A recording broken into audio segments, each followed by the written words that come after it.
Hello guys, আজকে আরও একটা নতুন ব্লগ নিয়ে চলে এলাম। কালকে আমাদের জল ঢালা আছে, কাটুয়া থেকে বর্ধমান রুট হয়। ওই জন্য আজকে আমরা সবাই মিলে বক্স আনতে যাচ্ছি। দেখো আমাদের গাড়ি এইখানে রাস্তার ধারেই দাঁড়িয়ে আছে। এই দোকানে সবাই হালকা করে টিফিন করে নিচ্ছে, খাওয়া দাওয়া করে নিচ্ছে, দিয়ে বক্স আনতে বার হয়ে যাব। আর একটু আমার গলাটা প্রবলেম হয়ে গেছে, বুঝতেই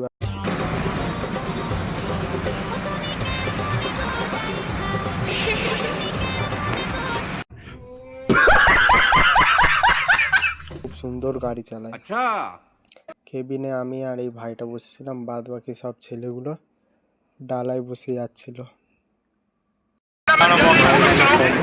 যা রোদ গাইস, দেখতেই পাচ্ছ, মুখ চোখ পুরো কালো হয়ে গেছে।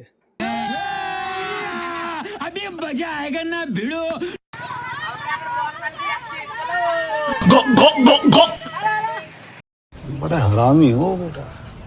বক্সের মালিকের থোবড়া কই?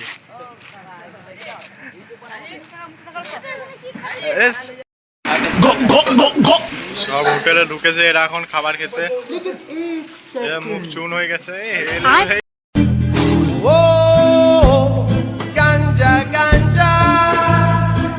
দেখো ইসমাইল, প্রসাদ একটু ইসমাইল। দেখো গাইস কি সব দেখাচ্ছে এরা বক্স বালারে। আমরা পাড়ায় ঢুকে মাল বাঁধাবাঁধি শুরু করে দিয়েছি। দেখো একটু আমার গলায় ঠান্ডা লেগে গলা বসে গেছে, বুঝতেই পারছো, ছুটাছুটি বকাবকি হয়ে গেছে। তো তোমরা একটু শুনে নিও ফাটা গলা।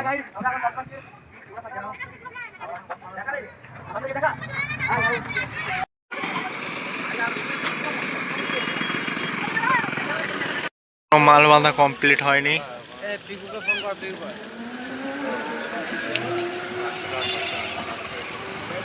আর মালিক নিজে মাল বাঁধছে। আঞ্জির বাগান এলে ফোন করবে, ঠিক আছে? মনে থাকে যেমন ভুলে যাও না। অনেক চেষ্টার পর এখন আমাদের মাল চেকিং হবে গাইস।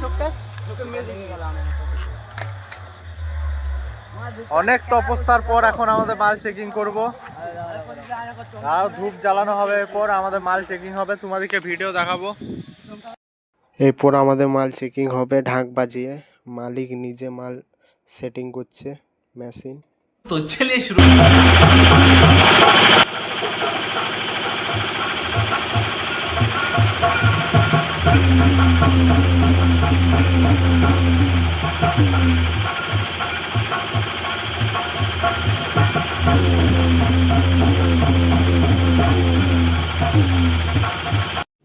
रुको जरा, सबर करो।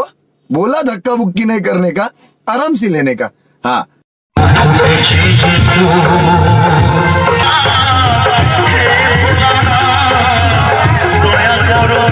বুঝতেই পারছো গাইস, বেশিক্ষণ গানটা দিলে কপিরাইটের ভয় আছে। তো আর একটা ব্লগ নিয়ে চলে আসবো তোমাদের সামনে। কাটোয়া থেকে বর্ধমান রোড শো বা কতগুলো বক্স গেছিলো, কী কী সেট গেছিলো, সব ভিডিও নিয়ে চলে আসবো।